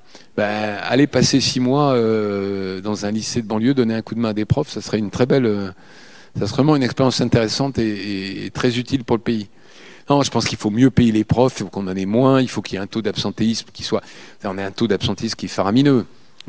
C'est quand même juste invraisemblable qu'on ait moins de personnel éducatif d'encadrement, qu'on ait plus de gens face aux élèves. Enfin, il y a sûrement des solutions, mais vous voyez, je sais pas, moi, patron du MEDEF qui connaît rien, donner des leçons au ministre, j'ai l'impression qu'on recule quand même à chaque fois qu'on fait une réforme. Attal avait essayé de faire des trucs, a disparu. Enfin, mais je me désole parce que, en tant que citoyen, je me désole parce que je pense que l'avenir de ce pays, c'est quand même la massification de l'éducation et notamment de l'éducation scientifique. Bon, je vous ai pas remonté le moral, hein, j'ai l'impression. Encore merci, Monsieur Roux de Bézieux. Merci à vous. La conférence est maintenant terminée. Merci à toutes et tous. La sortie se fera en haut de l'amphithéâtre, derrière le rideau blanc. Nous vous invitons à suivre les indications des staffeurs. Merci à la Dépiette pour la régie et la vidéo et à Pix pour la couverture photo. Pour les personnes conviées au cocktail, rendez-vous en espace capable.